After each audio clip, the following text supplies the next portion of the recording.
엄마 제발 그만하세요. 제발. 엄마가 이러시면 저 자신이 한없이 뭔가 너무 부족한 사람 같고 이제는 진짜 딸이 잘 되길 원하시면 이제는 그 품 안에서 그 치맛자락을 좀 놔주셔야 된다고 말씀을 드렸거든요. 근데 되게 충격을 받으셨죠. 진짜 하나부터 열까지 다 해주셨거든요.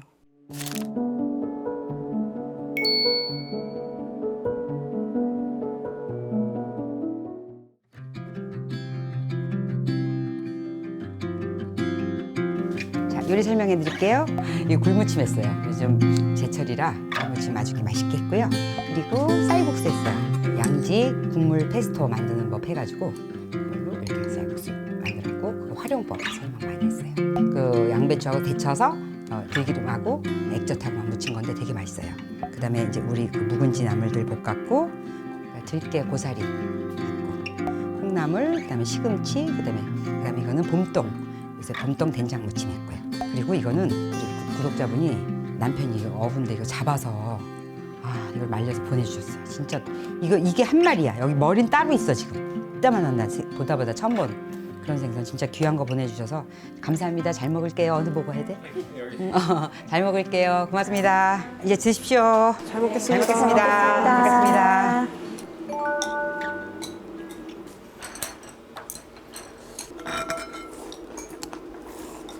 쌀국수 너무 맛있어요. 와, 쌀국수 진짜 맛있다. 맛있어? 네. 근데 시간이 많이 안 걸려서 너가 그 양지 하자 그럴 때 사실 심란했거든.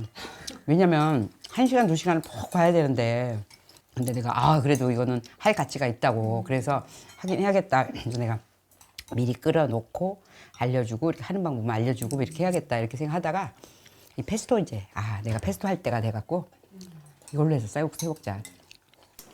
버섯탕 새우젓을 새우젓을 넣어서 이렇게 맛있어요. 그 맛있다. 육젓 넣은 거야. 그 비싼 육젓을 넣었는데 육젓도 우리 도우미 아주머니가 뭐 음식을 다른 걸 잘 못 드셔갖고 딱 항상 이렇게 좋은 새우젓하고 딱 그렇게 맨밥에 이렇게 드시거든요. 근데 그분이 평생 찾아 헤매던 육젓을 찾았다고 그분이 왕창 가져가셔서 그러니까 그분은 막 딱 여기다 바로 묻혀서 딱 그거만 가지고 밥 두 그릇 잡숴. 다른 거 소화 못 하시는데 근데 이 육젓을 이걸 보고 막 너무나 좋아가지고 근데 그렇게 아는 사람들은 딱 아는 완전 차이가 있는 거지. 새우젓은 좋은 거랑 안 좋은 거랑 무엇으로 구분을 해요? 요새 새우젓 그거 하면서 알아봤는데 한 번 보기 좋게 하느라고 한 번 헹궈 갖고 이렇게 하는 것도 있더라고요. 그러면 뽀얗고 이뻐요. 그런데 새우젓도 무슨 차이가 있냐면 그 양을 늘리느라고 가미하고 조미료 많이 넣고 쌀뜨물 넣고 소주 넣고 그렇게 해서 나오는 것들이 대부분인 거야. 근데 진짜 천일염하고 이것만 해갖고 버무려 갖고 하는 거는 진짜 찾기가 어려운 거야. 근데 먹어보면은 이제 알겠는 거야. 한 30군데를 먹어봤는데 먹어보면 야야 두 번도 못 먹겠다. 그리고 소금 차이가 크고 진짜 신한 소금 좋은 소금에다가 소금만 갖고 이렇게 발효한 거는 벌써 틀려. 그리고 물이 그렇게 많이 안 생겨. 근데 뭔가 요리에 젓갈을 쓴다는 것 자체가 좀 잘 저만 그런지 모르겠는데 처음엔 좀 이렇게 익숙하지 않아서 그거예요. 그런지 제가 그래서 액젓이라는 이름을 바꿔야 된다. 그래서 어간장이라는 말이 나왔잖아요. 진짜 먹어봐서 자기가 요리를 해서 진짜 비린내가 안 나고 좋으면 그 다음부터는 이제 쌀국수 맛있다. 맛있어요. 네. 대박. 특별하게 어렵지 않아서 진짜 신기한 것 같아. 그리고 또 새우젓 맛이 중요하네요. 새우젓 맛이야. 근데 여기다가 내가 없어서 맹물을 붓는데 멸치육수를 보면 훨씬 더 깊어 맛이. 들기탕 진짜 맛있어. 맛있어?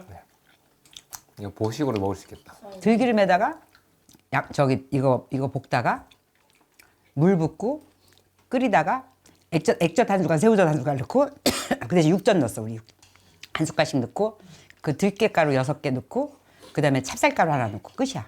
그리고 마지막에 파 맞는 거야. 조리 시간은 10분 정도밖에 안 걸리죠. 예전에 무나물 하실 때 이거 살짝 말씀하셨던 것 같아가지고 좀 궁금했는데 들깨 넣는 건 또 비슷하잖아요. 똑같아요. 그러니까 그 거피한 들깨가 있으면 고사리도 그냥 볶음으로 할 수 있지만 저렇게 국물 좀 더 잡아갖고 들깨가루 넣으면 그 고사리 탕이 되는 거고 들깨탕이. 근데 이게 몸을 따뜻하게 해줘서 들깨가루 같은 경우는 아랫지방 사람들이 주로 먹었지 충청도에서는 별로 안 먹었거든요. 이 전라도 지방 이쪽에는 나물을 해도 마지막에 항상 그 들깨가루를 해서 이렇게 해서 맛있더라고. 그래갖고 이제 배운 거지. 들깨 수제비, 들깨 칼국수. 여기다가 들깨 파스타. 여기다가 떡국 넣으면 들깨 떡국이고 수제비 넣으면 들깨 수제비고 여기다 이거를 국물을 조금 잡아갖고 파스타 하면 액젓 넣고 파스타 하면 너무 맛있어요. 두부면 넣고. 우리 막 들깨 하면 술이 들깨 막 이런 얘기 하잖아. 들깨. 네. 몇 년생인데 그런 농담 안 하노라. 갑자기 부장님의 향기가.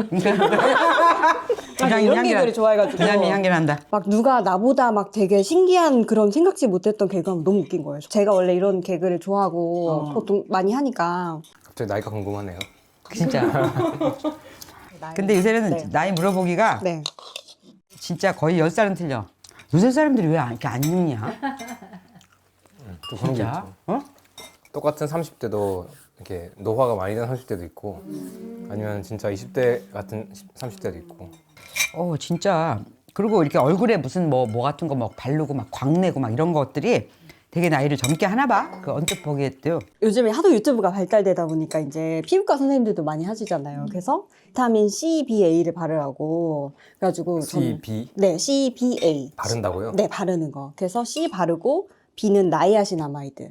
그리고 이제 A가 우리가 레티놀이라고 말하는 그 레티날? 네, 요즘에 뭐 레티날이라고 해서 더 흡수율 좋은 게 나왔더라고요. 근데 확실히 그러면 그걸 다 살 수가 있어요. 네네 따로따로 다. 근데 뭐 큰 돈 주고 피부과 시술하는 그런 것보다 저는 장기적으로 봤을 때는 이게 더 효과가 좋은 것 같아요. 이따 링크 다 걸어주고 네. 가요. 어디서 살 수 있는데요?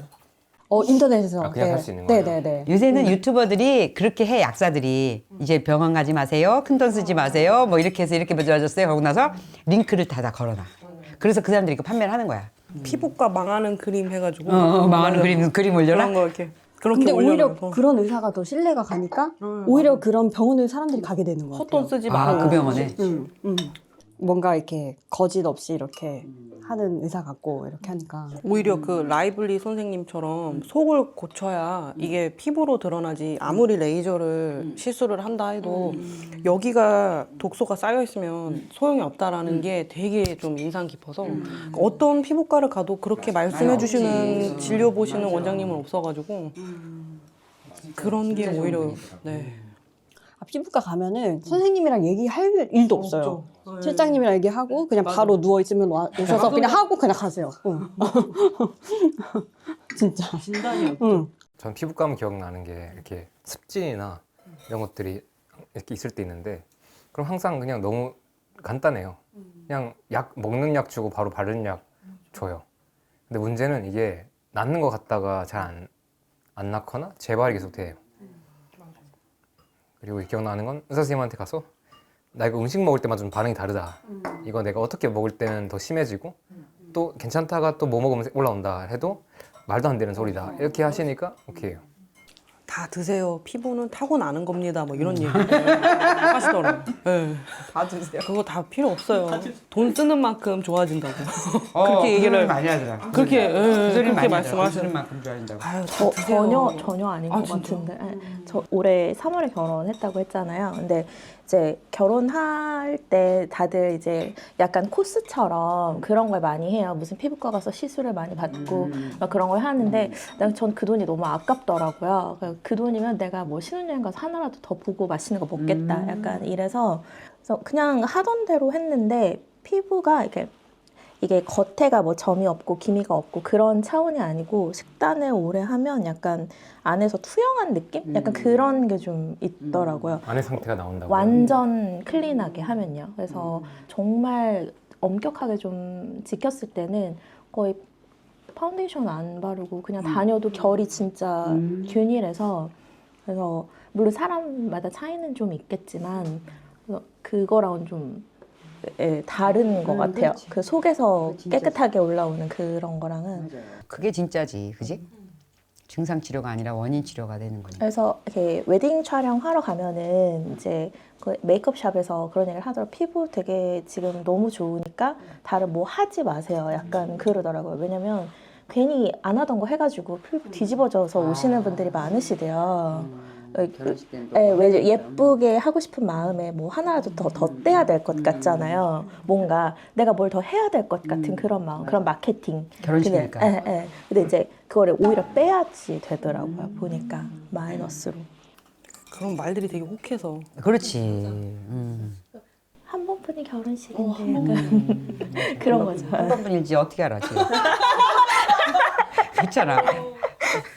그러니까 이렇게 빼는 게 좋은 줄을 다 알잖아요. 뭔가 더 하지 말아야 된다. 근데 더 하는 게 쉬우니까 빼는 게 어려워요, 정말. 뭐든지 그래, 응, 맞아요. 그 자신이 없는 거야. 내가 이걸 뺐을 때 의심을 하는 거잖아요. 더 하는 거는 너무 쉬운 거예요. 인생도 우리 삶도 그렇잖아요. 맞아요. 뭘 더 하는 건 참 쉬워요. 돈 쓰면 되니까. 예. 근데 빼는 거는 정말 어려운 거지. 그걸 보장을 못 하는 거잖아요. 해보지, 그걸 빼본 사람도 없고.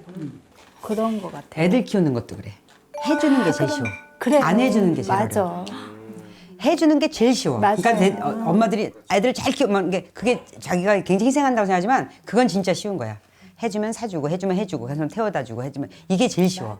근데 그럼에도 불구하고 안 하는 거는 아니 모르지 안 하는 것도 이유가 있겠지만 어쨌든 좀 개념이 있이 안 하는 거는 어려운 거야. 근데 그 안 할 때 교육이 돼. 그렇지. 그건 내 소신이 없이. 맞아요. 내가 자신감이 없이는 안 할 수 있는 게. 새엄마 소리 들어가면서 하는 네, 거지. 안 하는 맞아요. 거지. 근데 해주는 건 쉬워, 진짜. 해주는 거 제일 쉬워. 해주는 게 제일 쉬워. 주는 거 쉽고 힘을 빼는 게 참 어려운 것 같아요. 우리의 이런 살아가는 모든 게 저도 이제 나이가 이제 어느 정도 있다 보니까 그걸 느꼈어요. 이제 애를 뭐 이제 다 취업도 했고 이제 막내는 이제 대학교를 다니는데도 계속 세 번째 얘는 다르게 키워봐야지 하는데 똑같이 키우는 거예요. 세 번째도. 셋째 있으세요? 예, 세 번째까지도 저는 항상 교육이 아이러니하더라고요. 왜냐하면 마냥 놀릴 수도 없고 힘 뺀다고 아무것도 안 할 수도 없고 세월은 가고 근데도 힘을 뺀다는 게 세 번째도 똑같이 첫 번째랑 하더라고요. 아무리 마음을 다 잡고 다 근데 잡아도 손주 보잖아요. 손주한테 똑같이 해요. 똑같이 하잖아요. 손주 진짜 더하면 할머니들이 더 했지. 손주 가방 들고 학교 이제 왜냐면 엄마 아빠가 바쁘니까 할머니가 돌보는 집 많잖아요. 근데 자기 애들 키웠던 거하고 똑같이 그 똑같은 언어를 쓰고 똑같이 족치고 그러면서 가방 메고 다니면서 빨리 가 어디가 빨리 가 너 학원 가야 돼 어디가 그러니까 할머니는 뒤에서 가방 메고 쫓아가고 애는 중간중간 기웃기웃거리니까 할머니는 빨리 걔를 데리고 가서 매겨서 다음 학원으로 보내야 되는 그런 거니까 그 내가 와 저거는 대를 물려서 똑같구나 그랬어. 그리고 나이를 먹는다는 것도 어떻게 보면은 욕심도 더해지는 것 같아요. 그런 분들이 있죠. 거의가 다 대부분. 나이를 먹는다고 해서 욕심이 덜어지는 게 아니라 그래서 노욕이라는 말이 있는 것 같아요. 노욕이요? 노욕. 아, 그런 말이 있구나. 네. 나이들 들면서 욕심이 생기는 거. 왜 생길까요? 그러니까요. 왜 생기느냐고 나는 생각해봤거든. 근데 이 상실감 때문에 그래. 상실감. 왜냐 얼마 남지 않았고 내는 이렇게 살았는데 쟤들은 이렇게 키운 애들은 지들만 알고 무슨 말인지 알지? 내가 희생해서 키웠다고 생각 가장 좋은 가치로 키웠는데 나는 막 늙어 있고 막 힘도 없고 아픈데 얘네들은 그렇게 키운 애들은 지들만 알거든. 거의. 그러니까 이게 막 이 상실감이랑 그러니까 보상받고 싶으니까 이제 기본적인 화가 차 있는 상태에서 뭐든지 보면 욕심을 내는 거야. 하나만 나 좀 더. 왜냐면 그 보상 심리가 나는 그게 정상이라고 생각하거든. 그래서 노인 복지하는 사람들이 너무 힘들어해. 진짜 복지하는 거잖아, 좋게. 나눠주고. 근데 계속 뒤에서 또 갖고 욕심내고 다시 줄 서서 또 가져가고. 근데 없는 분들이 아닌데 그렇게 습관적으로 줄 서서 다음번 줄 서서 또 찾아가고 막 뭐 하나 우유 하나 넣으라 그러면 2개씩 넣고 막 이렇게 이런 걸 보니까 그게 인간의 본성인 건지 저도 잘 모르겠어요. 나이가 들으니까 이제 본성으로 이렇게 돌아가서 그게 본성이 나오는 건지 아니면 정말로 보상받고 싶은 어떤 것 때문에 욕심이 자꾸 근데 치매라는 게 있잖아요. 치매가 오잖아요. 나이가 들면 치매 환자는 99%가 뭐든 다 챙겨서 넣잖아요. 주머니에 돈도 훔쳐서 막 넣고 막 그리고 내 다 내 거 거잖아요. 내놓으라고 이 또. 세상이 다 내 거잖아요. 그리고 다 끌어안잖아요. 다 내 거 다 가져갔다 그러고. 그러니까 그거는 자기 정신이 아님에도 불구하고 그거는 계속 보따리 싸고. 네, 보따리 싸고. 근데 우리가 그런 거 아닐까요? 우리를 인간답게 만들거나 이렇게 성숙한 인간으로 만들어주는 게 어떤 이성적인 어떤 뭔가들이 있는데 그런 것들이 제대로 이제 안 되게 만드는 이유들이 다양하고 치매라는 건 뇌에서 어떤 기능들이 이제 저하되니까 다시 그런 것들이 안 되는 방향으로 가는 것 같고, 근데 또 그 이유가 단순히 뇌 기능 저하 말고도 삶 안에서 결핍들이나 뭔가 내가 가지고 있는 어떤 두려움들이나 불만들이, 그러니까 어떤 분들은 커가면서 그런 것들을 잘 이렇게 정리하고 뭐 쌓아 나가시는 분들이 있으면서, 반대로 그런 잘못된 관계를 스스로와 맺어가거나 세상과 맺어갔을 때 거기에 대한 잘못된 알고리즘이 이제 만들어지는 것 같아. 그러니까 우리가 의식이 있고 무의식이 있을 거 아니야. 근데 우리가 의식을 하면 의식하면서 그 절제라는 것도 하고 이성적이라고 하면서 계속 무의식 안으로 밀어넣고, 그러니까 못하는 것들이잖아. 못했던 것들이. 그러니까 치매가 되면 그게 이제 말하는 물꼬가 트인 거지. 그러니까 내 무의식으로 했던 것들이 막 나오는 거라고. 난 지난번에 이렇게 가면서 어떤 남자인데 이 몸에다가 다 문신을 했어. 온 몸에. 그래갖고 옷을 입은 건 줄 알았거든요. 근데 다 문신이야. 막 구찌 막 난리야. 근데 머리 그렇게 하고 되게 독특하게 그렇게 하고 다니는 거야. 근데 그 사람을 보는 시각이 내가 다 바뀌었다라는 걸 느꼈거든. 아, 저 사람은 진짜 건강하다. 그런 생각이 드는 거야. 우리는 판단하고 너무 이상하다라고만 하지, 저 사람처럼 자기가 진짜 하고 싶은 걸 저렇게, 세상에 눈이 무서워서 저렇게 하고 싶은 걸 저렇게 표현할 과연 용기가 있나? 그래서 내가 그 사람 어머 정말 용기 있고, 저 사람은 뒤에서 딴짓하거나 이러는 사람은 아니겠다. 뭐 뒤에서 원조 교제하고 막 스토킹하고 막 이렇게 그래서 그분을 이렇게 보면서 아, 이렇게 좀 이렇게 내가 시각이 많이 바뀌었다라는 걸 느꼈 거야. 왜냐면 그 치매도 얌전한 치매 있어. 막 안 괴롭히고 막, 그리고 또 막 성적으로 이상하게 하는 사람도 있고. 치매가 왔는데. 치매 왔는데. 그래갖고 그 저기 요양원 같은 데 가면 아주 곤란한 경우가 되게 많은 거야. 계속 옷 벗고 있고 막. 그런데 그게 뭔가 이렇게 계속 우리를 무의식 안으로 눌러놓고 이성으로 계속 눌러놨던 게 그 용수철이 그냥 탁 터진 거지. 아까 저 소금 터진 것처럼 딱 터져버리면 이게 그냥 나도 모르게 이게 이 제어 장치가. 근데 그런 걸 생각해 볼 때 우리가 뭐 때문에 그렇게 제어를 하고 살아야 되는지, 그러니까 그 제어하는 기준이, 그러니까 다른 사람한테 피해를 안 주고 사회의 규범에 맞는 이런 제어하고, 내가 내 욕심을 위해서 치달아야 되기 때문에 내가 내 욕구를 계속 눌러가면서 가는 거 있잖아. 네가 지금 무슨 그거 할 때야? 공부해야지. 네가 지금 그럴 때가 어디 있어? 네가 지금 이래야지 훌륭한 사람 되지. 이제 이렇게 자기 동기가 없이 자기가 그러고 싶으면 또 다르잖아요. 아, 그래도 난 이거보단 이거 선택할 거야. 이렇게 하면서 공부를 하는 사람이 있을 테고, 아니면 자기 동기 없이 막 해야 되니까 해야 되는 거였으면 확실히 나중에 그 반동하는 그 용수철이 튀어오르는 시간이 나올 것 같아. 근데 젊은 애들이요, 이제 같은 친구가 있으면 이제 한 친구가 그때 공부할 땐 공부가 또 잘하는 게 최고잖아요. 그러니까 이제 공부를 잘 해가지고 얘가 뭐 됐어요. 그러면 뭐라 그러냐면, 인성이고 뭐고 간에 참고 한 것은 인정 그러잖아요. 참고 해낸 것은 인정 이러잖아요. 그러면 그 사람은 참고 해냈을 때는 지금 에리님이 말씀하신 것처럼 그 사람은 무엇인가를 참으면서 꾹꾹 눌 용술처처럼 거기에 다져져 있단 말이에요. 그러면 이 사람은 언젠가는 이게 터지잖아요. 근데 이제 참는 게 모든 게 나쁘진 않죠. 근데 그게 동기랑 목적이 예를 들면 자기한테 있고, 자기가 그걸 뭐 하고 예를 들면 그거랑 이 프레셔 받아서 하는 거랑 너무 차이가 나는 거예요.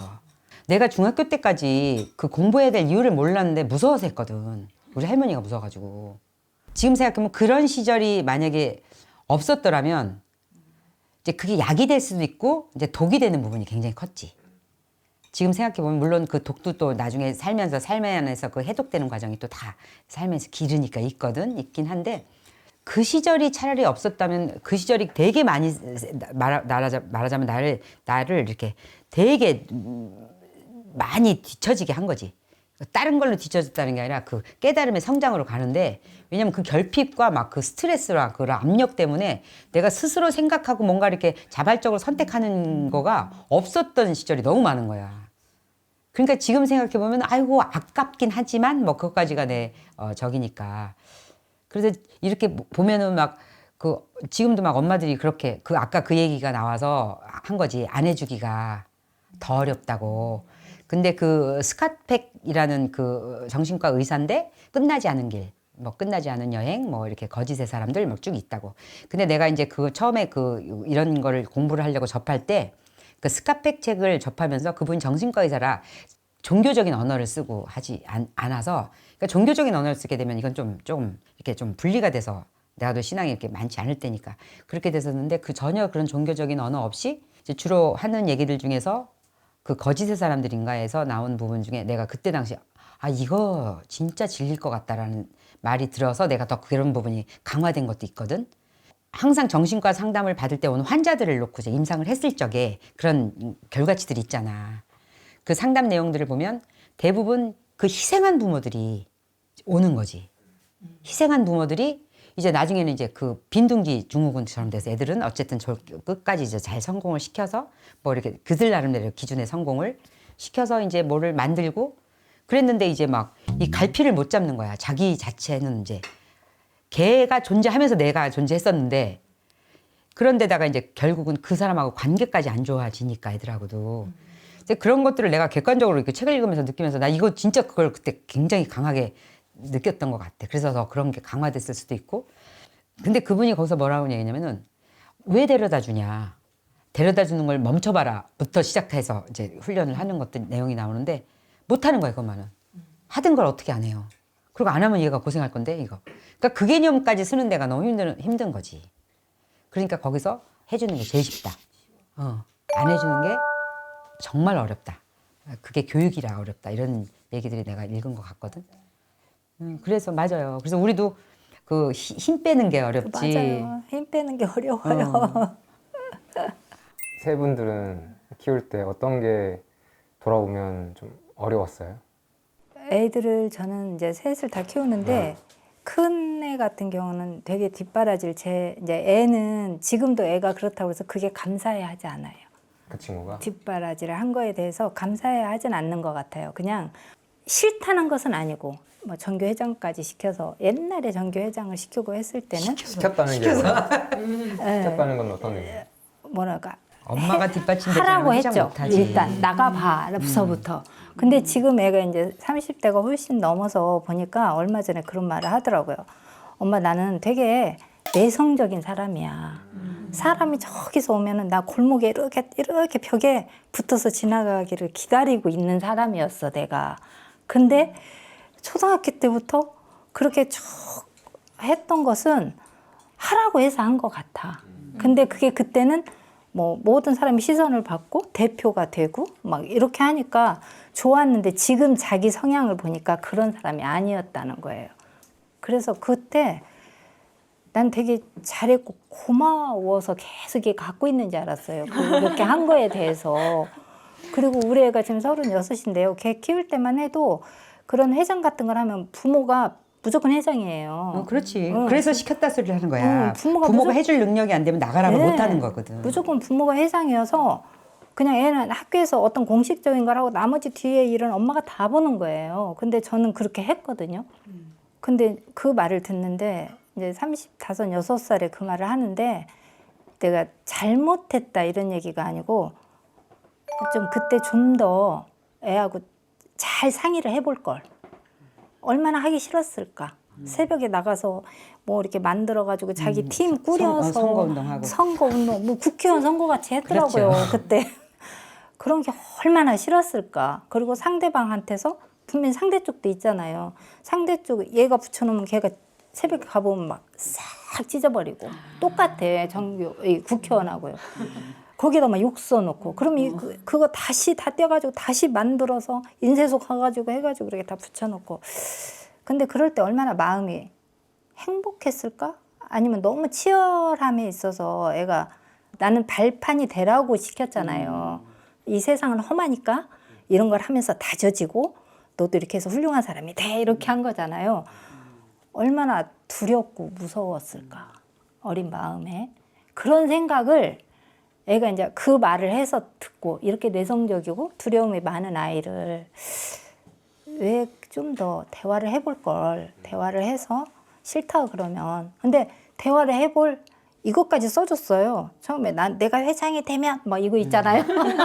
유세면 유세 제가 연설문. 정규 회장이 되면은 우리 학교를 어떻게 막 이것도 제가 다 써줬어요.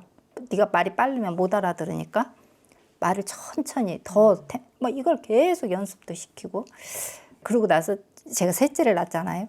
셋째는 절대 그렇게 안 시켜야지 했는데 셋째 또한 영락없이 내가 그렇게 하고 있더라고요. 또 그래서 지금도 뭔가 치열하게 막 경쟁하게 하고 할 수 있어 막 이 말을 자꾸 하는 거예요. 할 수 있어 왜 못해 뭐 누군가는 해야 되잖아. 누군가가 한다는 건 너도 한다는 거야 막 아유. 그렇게 무서워 시키고 죽겠어. 이걸 누군가는 한다. 만약에 누군가가 같이 프로젝트를 해서 1등을 했어. 걔가 나갔어. 왜 너는 못 나가? 누군가가 하면은 그 누군가가 너가 될 수 있잖아. 꼭 이런 식이었고. 그런데 그런 데서 오는 감사하라고 한 것은 아니지만 큰 사람이 되라고 했지만 결코 그래서 큰 사람이 되지는 않더라는 거죠.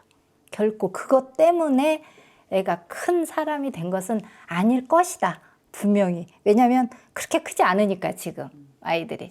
근데 어머니는 처음에 그 얘기를 딱 들었을 때 그 아직 그 얘기를 했을 때 느낌이 어떠셨어요? 애한테 그렇게 그 처음에 들었을 때요. 듣죠? 나는 그렇게 내성적인 이 그랬는데 말을 내가, 들었을 때 처음에. 아, 좀 뭐라 그럴까? 약간 잘못 생각하고 있어. 난 우리 애가 대통령 될 줄 알았어요. 그래서 초등학교 1학년 때 막 이거 써낼 때 대통령이라고 써내라 그랬어요. 난 대통령이 될 거야. 막 이런 거 그랬는데 내가 정말 나를 먼저 봤어야 되는구나. 아니 근데 아들이 얘기를 할 때 내가 옛날에 이랬었노라고 엄마가 하라 해서 한 거다 이렇게 얘기를 들었을 때 그 대부분의 그 느낌이 이제 아 그래 내가 얘를 잘 몰랐구나라고 생각하기보다는 이게 막 화와 그 배신감과 막 그런 것들이 올라올 것 같거든. 그런 게 있더라고. 처음에 그렇죠. 네, 그런 것도 있더라고. 근데 그보다는 내가 애를 잘못 알았나? 이거. 내가 우리 애를 잘못 분석했나? 나는 걔가 정말 똑똑했어요. 똑똑해서 그랬으니까 그릇이 됐으니까 그랬죠. 했겠지. 근데 내가 생각한 것보다 덜 똑똑했나? 가만히 놔뒀으면 지금 더 진짜 똑똑해졌을 수 있지. 라고 생각할 수도 있죠. 그러니까 그런 생각에서 약간 눈물도 나고 뭔가 너무 슬펐을 것 같아. 내가 애를 너무나 그러니까 몰아붙여서 애를 괴롭게 했다는 것이기 전에 그래도 그런 걸로 한마디 듣고 싶었어요. 엄마가 그렇게 해줘서 엄마 그래도 내가 이렇게 잘 살고 있잖아. 나는 뭐 이런 말을 듣고 싶었는데 그렇게 딱 잘라서 말을 하니까 되게 뭐 고생했어 감사해요 이런 말 듣고 싶잖아요. 근데 그건 조금 더 있다 할 거예요. 왜냐면 지금은 완전히 건강해지는 상태로 간 거거든요. 제가 볼 때는 아들이 건강해지고 지금 나라는 사람을 찾아가는 이제 과정에서 옛날 돌아보면서 이제 이런 것들이 이제 먼저 잘못된 것부터 짚잖아요. 본인이 내 자의가 아니었다라는 거. 지금 그 과정이었을 테고 그다음에 그거를 엄마한테 이렇게 얘기했다는 거는 되게 건강해진 거거든요. 그 다음에 이제 본인이 삶을 계속 살아가잖아요. 그러면 아 엄마가 나한테 이렇게 했던 게 이런 의미였고 이것도 사실 또 나한테 이렇게 긍정적인 영향을 끼친 걸 이제 찾아내기 시작을 하거든요. 그러니까 조금 더 지나면 아 엄마 이건 정말 감사했다라는 얘기를 반드시 할 것 같아. 결혼해서 애를 낳으면 알 것 같은데 결혼도 안 한다 하니 이렇게 객관적으로 메타인지를 맞아. 말씀하신 것 자체가 그렇지 대단한 거지. 이게 좀 신기해요, 저 경험이. 아 그래요? 그러니까 그렇게 상황을 명확하게 보시고 이렇게 편하게 얘기하시는 게 보통 힘이 아니라고 느꼈어요. 그렇지. 이게 메타인지인 것 같아요. 그냥 왜냐면 분한 보통은 얘기만 하지. 보통은 억울한 시나리오를 쓰잖아요. 그럼 이제 다른 시나리오. 그 말은 그래도 듣고 싶더라고요. 엄마가 해줬던 그런들이 내가 양식이 돼가지고 이렇게 힘이 돼가지고 하나씩 그런 것들이 힘은 들었지만 이런 것들을 모아서 나를 단단하게 만들었고 이런 말은 정말 듣고 싶더라고요. 근데 때가 되면 하겠. 예, 할 거예요. 그러니까 근데 말 안 해도 괜찮지 않을까요? 예, 괜찮아요. 말 안 해도 괜찮은데 속으로 그냥 지도 자식을 낳으면 알겠지. 근데 결혼도 안 한다. 그래서 다 딱 너가 틀에 나와서 키워봐라 소리가 욕이라니까. 모든 부모가 그 얘기를 한다니까.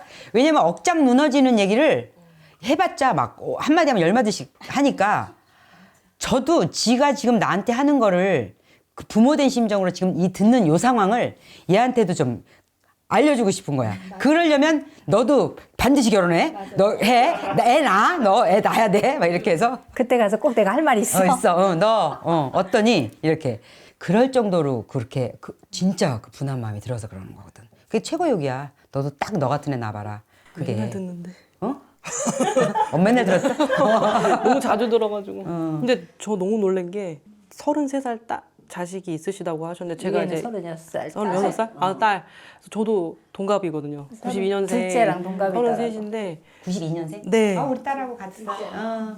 근데 저 너무 놀란 게 말씀하시는 이제 저희 어머니 세대시잖아요.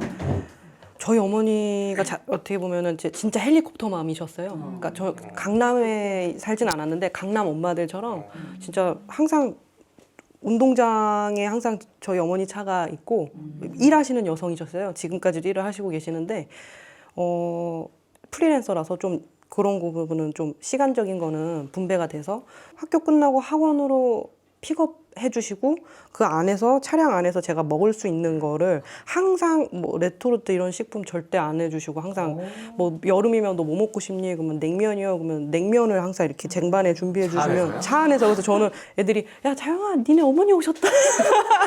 전교생이 다 동급생이 알 정도로 항상 그래가지고 초등학교 때부터 어떻게 보면은 중학교 고등학교 때까지 되게 좀 극성 제가 느끼기엔 되게 극성이라서 사실 좀 피해 다녔었거든요.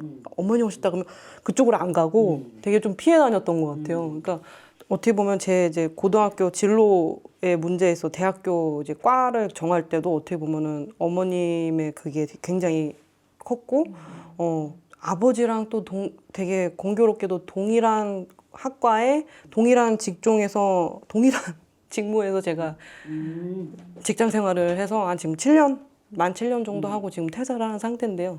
퇴사했어요? 네, 퇴사를 한 상태인데 이제 그런 것까지도 봐라. 다 엄마 말 들어서 네가 안 되는 건 이 세상에 지금 하나도 없다. 그러니까 제가 지금까지도? 그래서 제가 어떻게 보면은 저는 아까 뭐 아이와 좀 더 소통을 해볼 거리라고 말씀하셨잖아요.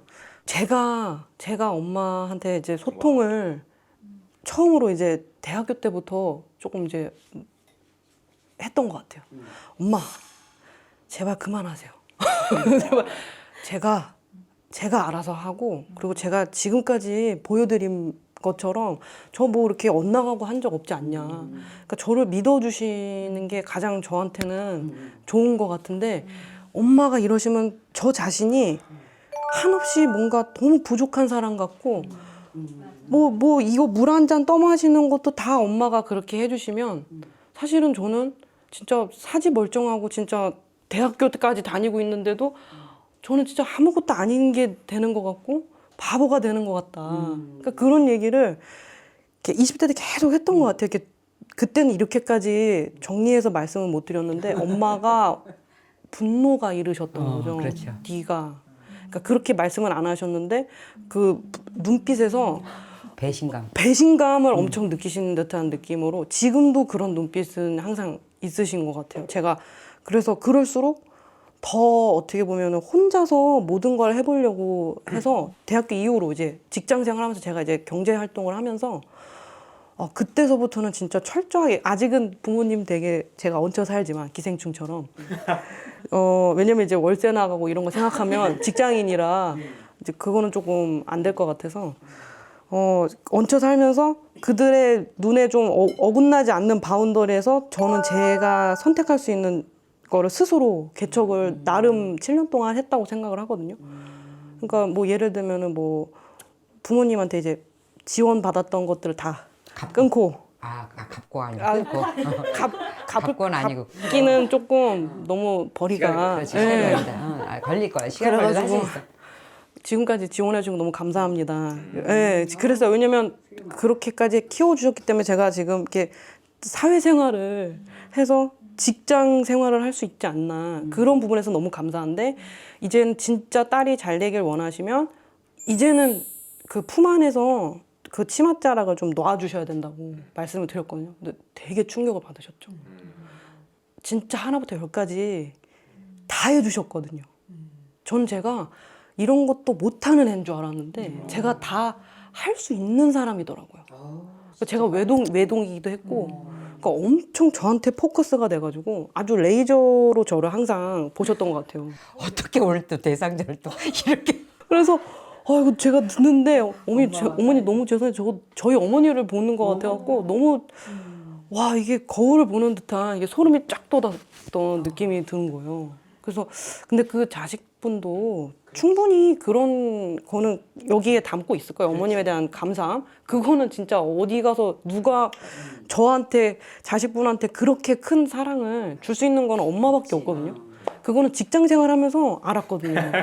그렇게 온실 속에서 살다가 직장 생활 들어가니까 이건 영하 50도예요. 그래가지고 모두가 나를 싫어하구나. 모두가 날 싫어해? 모두가 나를 싫어하고 저렇게 막 쌍욕도 하고 내가 이런 취급도 받는구나. 그런 취급을 받는다는 걸 처음 알았거든요. 회사 생활 들어가서. 회사로 좀 빡센데 직종이 좀 빡센데라. 그래갖고 와 그러면서 저는 지금 그래도 저는 약간 좀 사회화가 된 되게 케이스다라고 건강해졌다. 생각이 돼서 그러니까 저는 사실 그게 수업료였어요. 그 20대 때 25살에 제가 이제 직장에 입사를 해서 32살까지 다니면서까지 진짜 그 많이 깨졌어요. 이리 깨지고 저리 깨지고 저리 깨지다가 그러면서 근데 괜찮네. 나 근데 살 수 숨고 있네. 싶진 않았어? 근데 너무 힘들었는데 또 부모님이 항상 잔소리를 많이 하셔서 뭐 요즘 것들은 그 요즘 것들이 MZ 세대가 욕을 너무 많이 먹으니까 그런 말을 듣고 싶지 않아서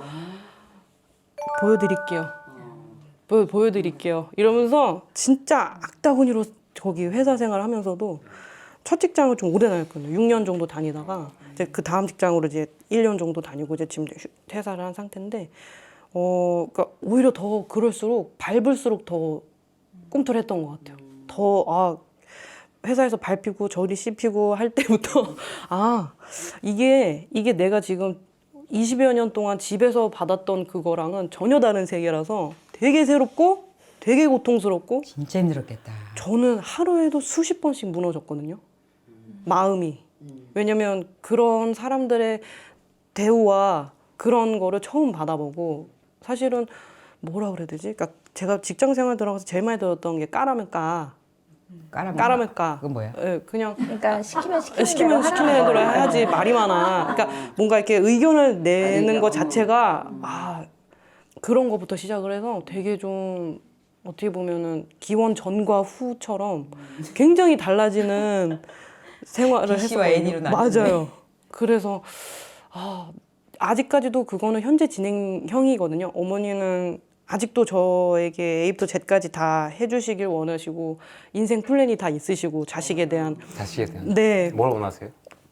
제가 잘 되기를 원하고 물론 제가 잘 되기를 제일 원하시는데 이제 뭐 결혼을 제가 아직 미혼이라 뭐 시집부터 뭐 이때는 가야 되고 이때는 애를 낳아야 되고부터 뭐 되게 그런 게 있으시더라고요. 그 사위에 대한 조건도 정확하시겠다. 근데 그거는 진짜. 안 여쭤봤는데 그건 뭐 말할 무서운데. 것도 없지. 말할 것도 없지. 그래서 지금은 좀 많이 내려놓으시긴 하셨거든요. 그럼에도 불구하고 아직까지도 엄마가 진짜 자기가 회사에서 그 깨진 거에 1000배씩 엄마는 그 시간을 자기한테 깨지는 게 그 데미지가 1000배씩이었을 거야.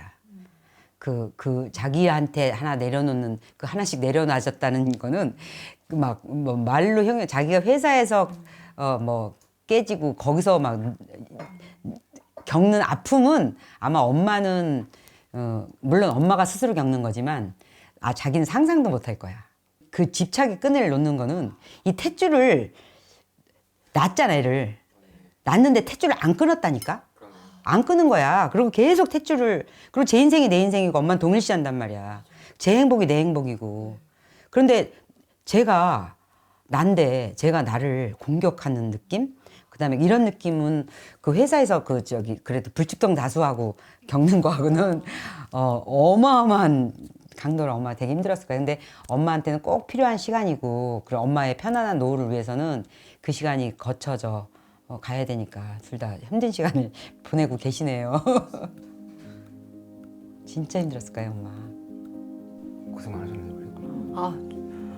그러게요. 근데 근데 또 그 말이 너무 좀 가슴 아프다. 하루에도 몇 번씩 무너져 수십 번씩 무너져 내렸다는 게 왜냐면 제가 알던 세상은 다 저한테 되게 잘해주고 따뜻한데 근데 그렇지가 않으니까 현장에서 진짜 필드에서 뛴 때 그거는 정말 전문가로서 누구한테 급여를 받고 정말 책임을 지고 일을 해야 되는 세상은 그러니까 여태까지 살아본 그런 거랑 좀 많이 달랐고 진짜 그래서 어떻게 보면은 진짜 점심시간에 숨이 안 쉬어져가지고 가까운 정신건강의학과를 쳐서 바로 길 건너 앞에 있더라고요. 감사하게도 거기 뛰쳐가서 예약해놓고 뛰쳐가서 진짜 한 3, 40분 정도 진짜 대나무 숲처럼 얘기를 좀 하고 그렇게까지 하면서 버텼던 것 같아요.